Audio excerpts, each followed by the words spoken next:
इस समय देश में विकास और काम से ज्यादा सियासत हो रही है। सभी राजनीतिक दल खुद को जनता की हितैषी बताने में कोई कसर नहीं छोड़ रहे हैं। इन्हीं तमाम मुद्दों पर बातचीत करने के लिए आज हमारे साथ मौजूद हैं भारतीय जनता पार्टी से राज्यसभा सांसद और उत्तर प्रदेश विधानसभा चुनाव के सहप्रभारी विवेक ठाकुर जी। जनतंत्र टीवी में आपका स्वागत है। नमस्कार। यूपी बिहार भले ही दो राज्य हैं, लेकिन काफी कुछ सिमिलैरिटी है, एक समान है। आप बिहार से आते हैं, आपको जिम्मेदारी उत्तर प्रदेश चुनाव की दी गई है, सह प्रभारी आप बनाए गए हैं। कितनी बड़ी चुनौती मानते हैं आप? देखिए, चुनाव कोई भी गंभीर ही रूप से लेना है जो चाहिए, और भारतीय जनता पार्टी हर चुनाव को जीतने के लिए ही लड़ती है। तो चुनाव तो चुनौती होता ही है और हम सहर्ष स्वीकार करके रण में उतरते हैं। देखा जाए तो अगर स्थितियों की बात करें तो प्रधानमंत्री नरेंद्र मोदी जिस तरीके से काम कर रहे हैं उसको लेकर विपक्ष लगातार हमलावर है। आप इसे कैसे देखते हैं? विपक्ष की स्थिति वही है कि अ ग्रुप ऑफ पीपल हो गया है और हिंदुस्तान की जनता जो है वो एक अलग है। तो प्रधानमंत्री का सरोकार, संपर्क, संवाद और संवेदनशीलता जो है वो हिंदुस्तान की जनता से, और ग्रुप ऑफ पीपल जो है ये मतलब इंटरेस्ट आधारित राजनीति करने की आदत रहेगी। और प्रधानमंत्री के नेतृत्व में केंद्र सरकार जो है जनता आधारित राजनीति करती है। राष्ट्र जनभावना को समझते हुए नीतियों का जो है चयन होता है और क्रियान्वयन होता है।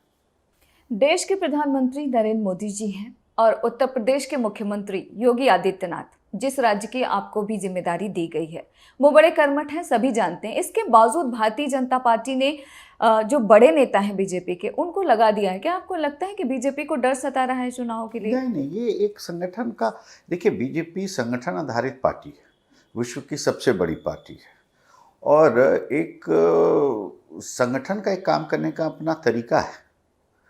तो इसमें इस तरह से नहीं देखना, आज से नहीं वर्षों से, मतलब दशकों से आप देखिएगा कि चुनाव आता है तो देश भर के कार्यकर्ता विभिन्न रोल और रिस्पॉन्सिबिलिटी उनको दिया जाता है, जिसके तहत अपना काम का निर्वहन करते हैं जो भी चुनावी राज्य होता है। तो उसी क्रम में संगठन के दृष्टिकोण से ये सब काम चल रहा है। कार्यकर्ताओं की तैयारी, उसकी समीक्षा और समन्वय क्या हो जनता की चाहत के साथ, तो ये एक इनपुट ग्राउंड लेवल से आता है, फिर उसके बाद हम उस पर काम करते हैं। तो एक विस्तृत काम करने का तरीका है। अगर 2017 विधानसभा चुनाव की बात करें, उस समय विपक्ष देखा जाए तो एकजुट होकर चुनाव लड़ रहा था, लेकिन इस बार की अगर बात करें तो विपक्ष कहीं ना कहीं बिखरा हुआ है। क्या आपको लगता है कि इसका फायदा बीजेपी को मिलेगा? देखिए, वो विपक्ष से आप पूछिए कि कब मिलते हैं, कब बिखरते हैं, ये सब राजनीति उनका काम है। भारतीय जनता पार्टी अपने काम पर विश्वास करते हुए जनता के बीच में चुनाव में जाती है। आपने देखा कि 2014 में जब हम आए थे सत्ता में केंद्र में, तो हमने अपनी बातों को रखा था जनता के बीच में, जो जनता ने स्वीकार करके मत दिया था प्रधानमंत्री मोदी जी को दिल्ली में बैठाया। 5 साल बीते, 19 आया। जो काम किया 14 से 19 में, उसके आधार पर फिर जनता के बीच में गए, बड़े बहुमत से वापस आए। 17 में विधानसभा चुनाव में हमने बातें की थी कि अगर हम आएंगे तो ये कहेंगे, करेंगे। हमने काम किया है। उत्तर प्रदेश एक परिवर्तित राज्य की ओर जा रहा है और देश के अग्रणी राज्यों की ओर बढ़ रहा है। तो हम काम के आधार पर चुनाव में जाने वाले हैं और प्रचंड बहुमत से भाजपा की सरकार वहां बनने जा रही है।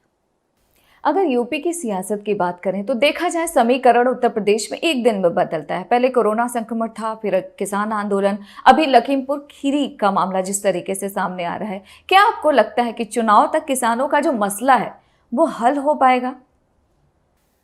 देखिए, ये आपको समझना होगा कि किसान दिल्ली बॉर्डर पे गत 9-10 महीने से बैठे हुए हैं। सरकार निरंतर प्रयास की उनसे वार्ता करने के लिए। जो प्रावधान हैं कृषि कानून के, उस पर वो चर्चा करने को तैयार नहीं होते हैं। ये अगर हो कि ये है कानून, क ख ग, इस पर चर्चा आप करिए, तो वो नहीं तैयार होते हैं। ये एक बहुत बड़ा आयोजन प्रायोजन का चीज़ है। लंगर चल रहा है, घी आधारित खाना चल रहा है, सब कुछ चल रहा है, वहाँ पर बाल बनाने वाले बैठे हुए हैं। एक व्यवस्था है। किसी भी व्यवस्था को आप घर में ही किसी को भोज पे बुलाते हैं तो एक खर्चा होता है, एक तैयारी होती है। और ये अगर निरंतर 10 महीने चले तो स्वाभाविक है कि कहीं ना कहीं से इसका बहुत बड़ा फंडिंग हो रहा है। तो क्या आपको लगता है कि किसान आंदोलन राजनीति से प्रेरित है? पूरी तरह से। इसमें बात का कितना दौर चला, बात मुद्दों पे करने के लिए क्यों नहीं तैयार होते, वहां उनको प्रेरित करने वाले कौन कौन लोग जाते हैं। लखीमपुर में जो हुआ एक दुखद घटना है, 8 लोगों की जान गई। किसान तो इसमें जो प्रदर्शन कर रहे थे उनके साथ तो हादसा हुआ ही, लेकिन साथ साथ सामान्य आदमी, एक पत्रकार, ये सभी लोग उसमें लिपट गए पूरी स्थिति में। तो उसकी तो हम निंदा भी करते हैं, जो घटना हुई दुखद भी है। लेकिन आप इन विपक्ष को देखिए, उसको लग रहा है जैसे कि कुछ मिला, जहां कुछ नहीं था कुछ मिला। आपको क्या लग रहा है, संवेदना है या राजनीति करने के लिए गए? क्योंकि इस पूरे मामले को लेकर प्रियंका गांधी जेल में रही, अस्थायी जेल बनाया गया, योगी सरकार ने इजाजत दी उनको, राहुल गांधी और प्रियंका गांधी पीड़ित परिवार से मिलने गए। तो क्या आपको लगता है कि ये सब केवल राजनीति है कांग्रेस पार्टी की? बिल्कुल स्पष्ट है। आप उस दिन के स्थानीय पत्रकार उत्तर प्रदेश के जो हैं, अगर आप उनसे पूछिएगा तो उन्होंने तो कई चैनल पे दिखाया भी है कि किस तरह से हादसा हुआ और तुरंत लाल टोपी लगा के सपा वाले वहां पर एकदम मौजूद थे, जैसे इंतजार कर रहे हो। एक होता है ना कि रैंडम कोई चीज हो, उसकी तो झलक कहीं नहीं आ रही थी। ये वहां के सभी चैनल्स ने दिखाया है, सभी मीडिया ने दिखाया है। अगले दिन बंद की घोषणा किए, अखिलेश जी अपने दरवाजा पे है सो पुलिस की गाड़ी जलवा रहे हैं। तो पब्लिक सब कुछ देख रही है, हमको आपको चर्चा करना, दोनों में फर्क है। स्थितियों की जन्म कुंडली जनता के पास है और हम और आप इसका बेवजह आकलन कर रहे हैं। इसके अलावा अगर आपकी बात करें तो आपको वो क्षेत्र मिला है, योगी जी का गोरखपुर क्षेत्र मिला है, वहाँ की जिम्मेदारी मिली है। अगर आपके पिताजी की बात करें तो पूर्वांचल में लोग बहुत ज़्यादा इज्जत करते हैं। क्या आपको लगता है कि आपकी जो राजनीतिक विरासत है उसका फायदा मिलेगा आपको चुनाव में? देखिए, मैं 27-28 साल का बीजेपी का कार्यकर्ता हूँ। मैं पटना के महानगर स्तर से काम शुरू किया, फिर युवा इकाई में प्रदेश में रहा, फिर राष्ट्रीय में टीम में रहा। मेरे पास जब मैं राष्ट्रीय उपाध्यक्ष था युवा मोर्चा का राजनाथ जी के पहले टर्म में, तो मेरे पास गुजरात, हिमाचल, बंगाल का प्रभार भी रहा। तो मैं एक संगठन का पुराना कार्यकर्ता हूँ और पार्टी हमेशा कहीं ना कहीं जिस जिम्मेवारी के साथ भेजती है हम लोग जाते हैं। कई राज्यों में चुनाव में हम लोग जाते हैं। जहाँ तक ये जिम्मेवारी की बात है तो जो मैं अभी घूम के आ रहा हूँ, 2 बार का मेरा प्रवास हो चुका है, विभिन्न जिलों का भी,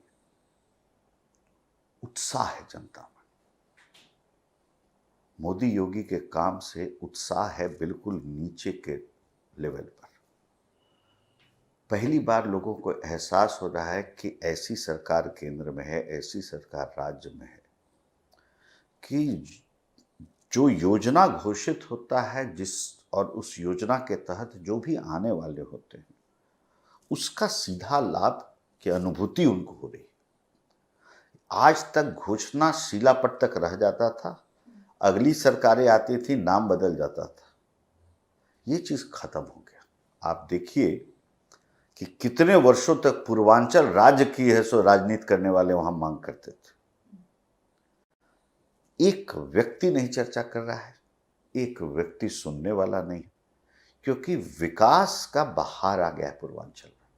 आप यही समझिए ना कि प्योर पूर्वांचल के मुख्यमंत्री उत्तर प्रदेश, प्योर पूर्वांचल के सांसद भारत के प्रधानमंत्री।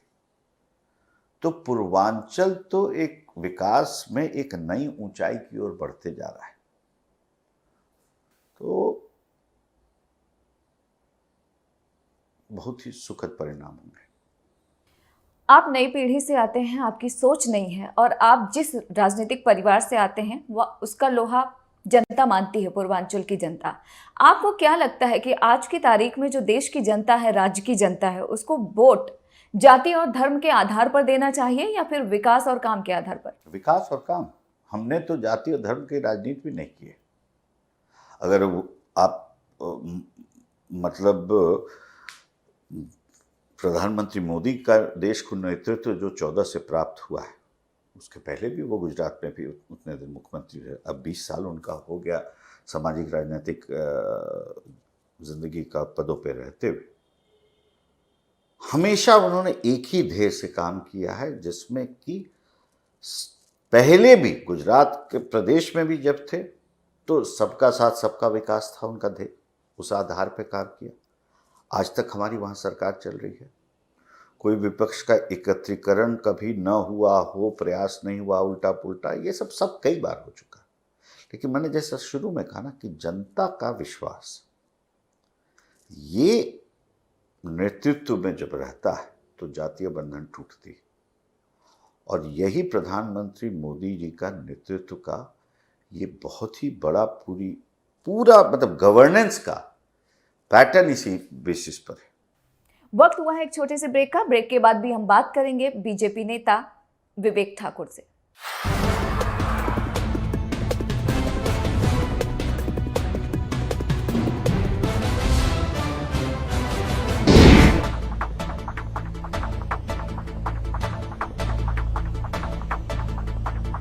ब्रेक के बाद आपका स्वागत है। आपने कहा चुनाव में जो वोटिंग है जनता को वो विकास के आधार पर देना चाहिए, तो भारतीय जनता पार्टी बाकी पार्टियों से अलग कैसे है? क्योंकि बीजेपी भी प्रबुद्ध वर्ग सम्मेलन कर रही है, जातीय सम्मेलन कर रही है, पिछड़ा वर्ग सम्मेलन कर रही है, तो क्या आपको लगता है कि आप लोग अलग हैं उनसे? नहीं सर, हम तो बिल्कुल अलग हैं ही, इसमें कोई संशय है ही नहीं कि चर्चा का भी कोई विषय। सम्मेलन करना क्या है कि देखिए, हमारा संगठन बहुत विस्तृत है, हमारे कई मोर्चा हैं, उसमें कई प्रकोष्ठ हैं, तो सब संगठन के दृष्टिकोण से अपना अपना काम करते हैं।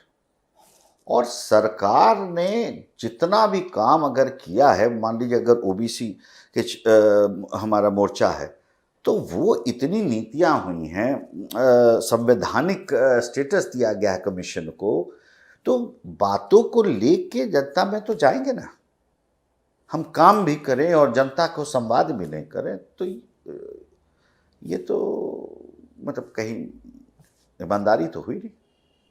यूपी चुनाव की अगर बात करें तो सपा बसपा कांग्रेस तो पहले से ही थे, लेकिन इस बार ओवैसी और आम आदमी पार्टी भी है। तो आपको लगता है, अगर ओवैसी की बात करें तो विपक्षी आरोप लगा रहा है कि ओवैसी आपकी बी टीम है, आपको लगता है कि इसमें सच्चाई है? ओवैसी जी अगर हमारी बी टीम हो जाते तो आपको याद होगा कि अभी तेलंगाना में भारतीय जनता पार्टी दमखम से चुनाव लड़ी थी, जो म्यूनिसिपैलिटी का, और हमारा प्रदर्शन तो अच्छा हुआ, लेकिन ओवैसी जी की पार्टी से कितने सीटों पे हमारा जबरदस्त सीधा मुकाबला हुआ। तो विपक्ष, वो कहते हैं ना कि अंग्रेजी में एक शब्द होता है ग्रुपिंग इन द डार्क, वही स्थिति में विपक्ष चला आया है। उसको ये नहीं समझ में आ रहा है कि क्या बोले न बोले कि जनता में कुछ कन्फ्यूजन इनके प्रति बना सके। कन्विंस नहीं कर सकते, कन्फ्यूजन की राजनीति करते हैं। बिहार चुनाव का जो असर है वो आमतौर पर देखा गया है उत्तर प्रदेश में भी जरूर दिखाई देता है और बिहार में इस बार कांटे का टक्कर रहा है। तो क्या आपको लगता है कि उत्तर प्रदेश में जब विधानसभा चुनाव होगा उसमें भी कुछ वैसा ही समीकरण देखने को मिलेगा? नहीं, देखिए, बिहार और उत्तर प्रदेश की राजनीति अलग अलग है। बिहार में गठबंधन की सरकार बहुत सफलता से नीतीश जी की नेतृत्व में बहुत दिनों से अच्छा काम कर रही है और जनता भी जो है उस तरह से गठबंधन को देखते हुए वोट करती है। विपक्ष में जो गठबंधन है उसकी अगुवाई वहाँ लालू जी की पार्टी करते हैं, पीठ पे उनके कांग्रेस लगे रहते हैं, जो मिल जाए। ये गठबंधन बिहार में भी था इंडिया आने के पहले। तो पब्लिक ने उनकी काम करने की नीति, उसमें मौजूद क्वालिटी ऑफ नेता, ये सबका अनुभूति हो चुका है जनता को, इसलिए निरंतर सरकार बन रही है वहाँ। उत्तर प्रदेश में कोलिशन आधारित सरकार नहीं है, भाजपा की अगुवाई की सरकार है। हमारे हैं सहयोगी दल, लेकिन अगुवाई भाजपा की है। योगी आदित्यनाथ और मुख्यमंत्री नीतीश कुमार में से आपके हिसाब से बेस्ट सीएम कौन है? अगर किसी एक को चुनना हो तो किसे चुनेंगे? नहीं, देखिए, ये आप इस तरह से कर ही नहीं सकते हैं कि विश्व का सबसे बढ़िया प्रधानमंत्री कौन है। यहाँ 140 करोड़ की आबादी और दिल्ली की आबादी जितना देश है, कितने सारे देश। न्यूजीलैंड की बात होती थी कोरोना में कि बहुत अच्छा मैनेजमेंट किया, कोई आबादी ही नहीं। तो इस तरह का तुलना करना उचित नहीं होता है। हर राज्य का अपना बनावट है, अपनी संरचना है और उस दृष्टिकोण से ही देखा जाता है। कॉमन फैक्टर क्या है? प्रशासन कैसा है, डेवलपमेंट का फोकस कैसा है, इन विषयों पर आप देख सकते हैं। तो देखिए, भारतीय जनता पार्टी जिस राज्य में है, तो कमिटमेंट टुवर्ड्स डेवलपमेंट, विकास की ओर प्रतिबद्धता जो है, वो एक सिस्टम के अंदर है हमारे। हम सत्ता में आए हैं तो ऐश करने के लिए नहीं है, सत्ता में आए हैं तो कुछ डिलीवर करने के लिए है। और योगी जी संत आदमी है, जग जाहिर है, कुछ भी उनका अपना नहीं है। उत्तर प्रदेश ही उनका अपना है। प्रधानमंत्री जी का कुछ भी अपना नहीं है, हिंदुस्तान उनका अपना है। तो जब इतना स्ट्रॉन्ग कमिटमेंट का नेतृत्व हो तो काशी जाके देख के आइए या गोरखपुर जाके देख कर आइए। और अगर पहले 5-7 साल पहले अगर गए होंगे आप लोग आर्काइव्स में, तब का भी पिक्चर होगा। दोनों को चला के देख लीजिए, आपको पता चलेगा कि 5-7 साल में क्या मूल चूक परिवर्तन हुआ। अगर उत्तर प्रदेश की बात करें, सबको पता है कोरोना संकट में योगी जी ने किस तरीके से काम किया है, जनता भी समझती है इस बात को। आपको क्या लगता है कि इस बार जनता जो है जाति धर्म को छोड़कर भाजपा को वोट करेगी? बिल्कुल करेगी, पहले भी करते आ रही है। 2014 में की, 2017 में की, 2019 में की और 2022 में भी करेगी। बिहार की अगर बात करें तो लालू जी का जो परिवार है विपक्ष की भूमिका में है, लेकिन उससे ज्यादा वो हमेशा चर्चा में रहते हैं पारिवारिक झगड़े को लेकर। क्या आपको लगता है कि बिहार में वो विपक्ष की जो भूमिका है सही तरीके से निभा पा रहे हैं?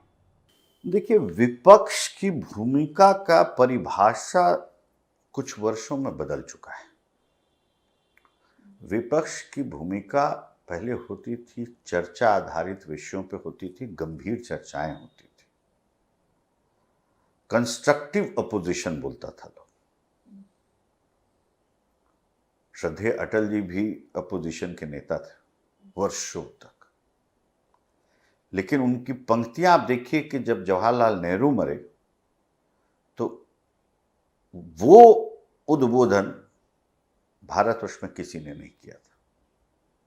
आप कल्पना कर सकते हैं कि आज का विपक्ष किसी के लिए इस तरह से श्रद्धापूर्ण श्रद्धांजलि दे सकता है? कोई वरिष्ठ आदमी के लिए नहीं दे सकता। कल्चर का बदलाव आ गया है।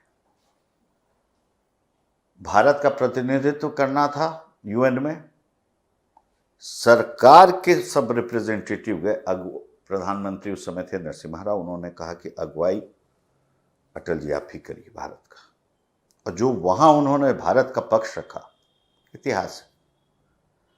मतलब हमारे जो अगल बगल के देश वाले थे, जो डिप्लोमेट्स थे, इस बात से चिंतित थे कि लीड कर रहा है डेलीगेशन अपोजिशन लीडर, और जब वो इतना सशक्त रूप से अपने देश के बारे में बात रखता है ऐसे मंच पे, तो हम लोग क्या कर सकते उस देश में। ये उस समय का काल था। आज का काल क्या है कि मध्यकालीन इतिहास भारत का पढ़िएगा तो लगता है कि उस समय जो हुआ कि बाहर से लोग आए तो हमारे निमंत्रण पे आए, ये उसी तरह का कल्चर फिर से इस पूरे देश में हो रहा है।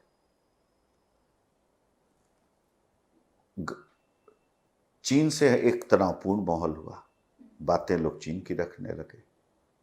सर्जिकल स्ट्राइक भारत ने किया, उस पर संशय करने लगे। अरे बंबई जो कांड हुआ था, आपने क्या किया था पूरा देश देखा नहीं क्या? भूल गया है क्या? दर्शक भी कभी वैसे स्थिति में अगर भावना होती तो एक उग्रवादी को एक पत्थर ही मार सकता था। इतने लोग मर गए। रेस्क्यू ऑपरेशन के बाद सेना उबाल पे थी कि हमको अनुमति दी जाए, लेकिन अनुमति नहीं दी गई। हम स्वीकारते रहे इन चीज़ों को, लेकिन आज का भारत बदल गया है और इसलिए सम्मान भी पूरे विश्व में बदल गया है। इसलिए नेतृत्व का ये अनुमोदन पूरी दुनिया ने कर दिया है कि नरेंद्र मोदी जी सिर्फ भारत के प्रधानमंत्री नहीं हैं, वो विश्व के नेता हैं।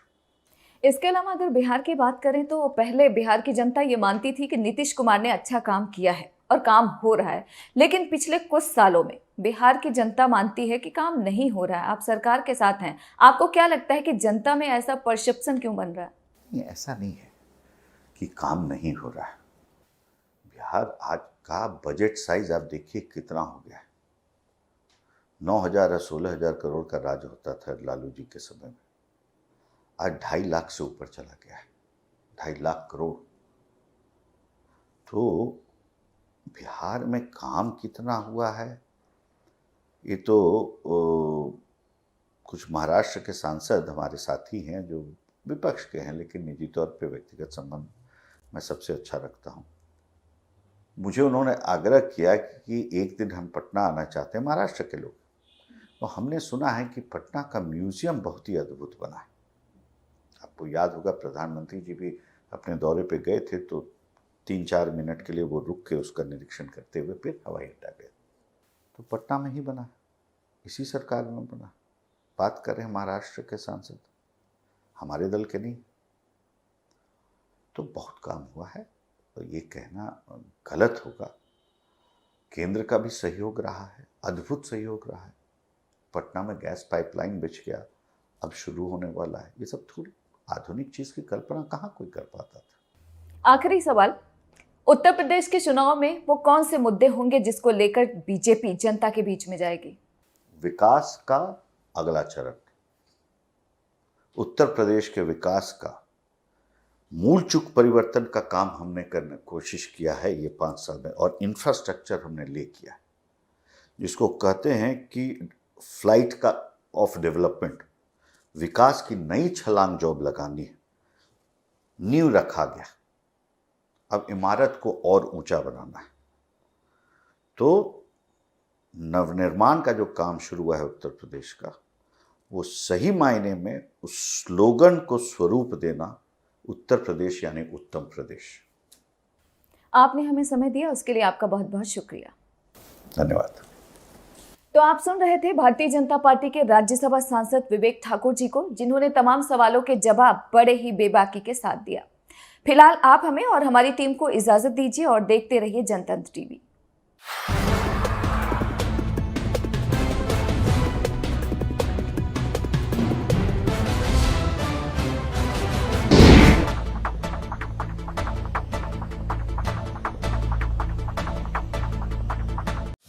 खबरों के निष्पक्ष विश्लेषण के लिए सब्सक्राइब करें Jantantra TV and press the bell icon. Never miss any update.